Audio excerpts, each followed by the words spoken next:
Mixed fraction, also called as mixed number,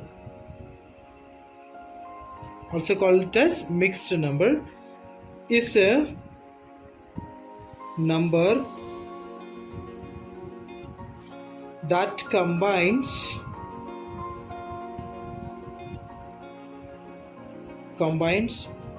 a whole number and a proper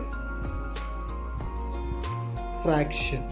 With example, look at this: 8 2 by 7. 8 2 by 7. This we call it as mixed fraction. We call it as mixed fraction. See, this number we call it as whole number. What we call it as?